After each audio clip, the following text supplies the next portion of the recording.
안녕하세요. 김법무사입니다. 오늘은 예전에 질문을 주셨는데 댓글에 대해서 한번 답변해 드리고자 합니다. 한번 끝까지 질문을 읽어드릴게요. 안녕하세요. 궁금한 게 있습니다. 변호사가 노무사가 하는 일이나 세무사가 하는 일 그리고 법무사가 하는 일을 다 할 수 있다고 알고 있습니다. 아무리 변호사가 포괄적으로 할 수 있다고 해도 노동법이나 세법 같은 경우 세무사나 노무사가 경쟁력이 있다고 생각하는데요. 노무사나 세무사보다 시험이 어려운 법무사는 변호사보다 경쟁력 있는 종목이 뭔가요? 민법은 아닐 테고요. 라는 질문을 주셨어요.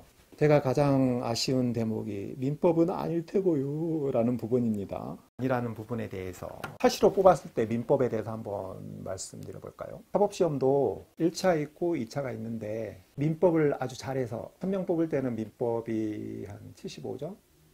그 정도 이상만 나오면은 다른 과목 그 평타만 넘기면 뭐 1차 합격하는 데는 문제가 없었어요. 그리고 그것보다 더 못하고 다른 과목으로 채워서 합격하고 그렇게 나가시는 분들도 있죠. 그래서 일률적으로 뭐 법무사는 민법이 실력이 낮고 뭐 변호사는 높다 이런 취지 같아요, 질문이. 근데 이 부분에서는 아니다. 저도 민법은 객관식 점수로는 보통 90점 언저리, 실수하고 90점 언저리 그렇게 맞았어요. 그렇게 낮은 실력이 아니다고 볼 수는 없겠죠. 그래서 일률적으로 뭐 변호사니까 민법 실력이 높고 법무사니까 뭐 민법 실력이 낮다 이렇게는 판단할 수 평면이 다르니까. 지금 만약에 사법시험이 존치하고 있으면은 야 댓글이 달리겠죠. 야 네가 그렇게 잘났으면 사법시험 봐가지고 변호사 하지. 이런 댓글이 달릴 텐데 이제 사법시험이 없으니까 이제 마음 놓고 합니다. 그런 댓글은 못 달겠죠.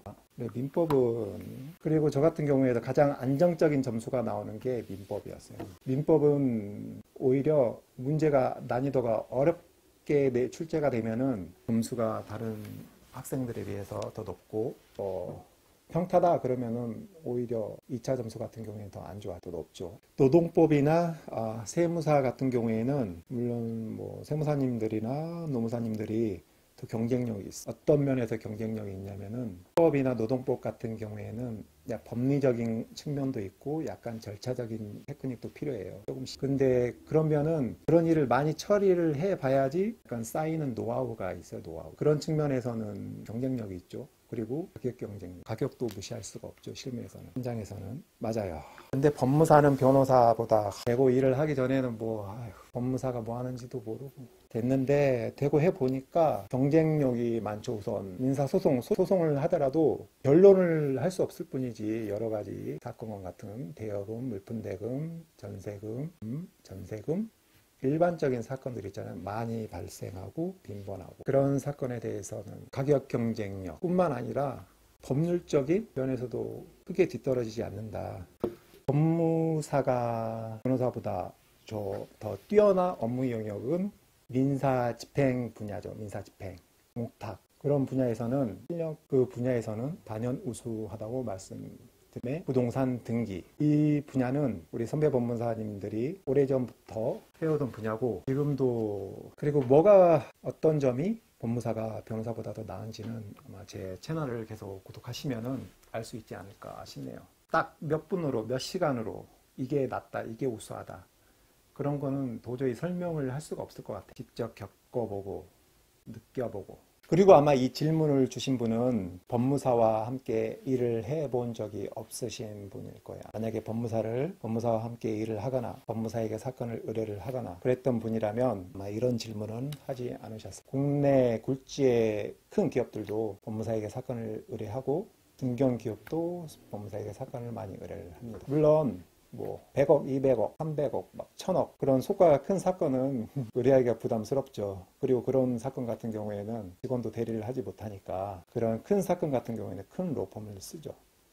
그렇지만 그 외에 다른 사건들 같은 경우에는 법무사에게 사건을 많이 의뢰를 하고 그분들도 많이 만족해 하십니다. 여러분들이 행운인 게 그런 실력 차이도 변호사랑 법무사랑 사용했을 때 만족도도 거의 비슷하면서 가격은 제한되어 있다. 법무사 보수표가 존재한다. 그건 여러분들에게 큰 행운이라고 생각해요. 이제 좀 더 거칠게 표현하면은 법무사가 얼마 없잖아요. 120명이 매년 선발되는데 만약에 주식회사 변호사, 주식회사 법무사가 있어요. 그러면은 만약에 그냥 사기업이라고 생각을 해요.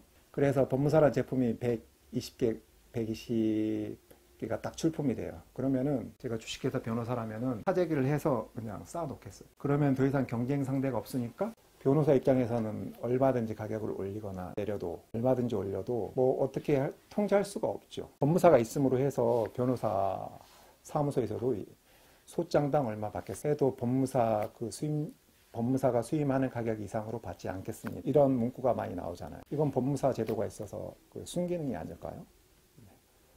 이것도 뭐 법무사가 변호사보다 더 나은 점은 아니지만 그래도 법무사가 있음으로 해서 여러분들에게 더 득이 되는 사법제도라고 생각합니다. 네, 이야기가 딴 데로 샌 것 같지만 어쨌든 이것도 크게 질문자님께서 질문을 주신 취지에 벗어나지는 않았다고 생각합니다.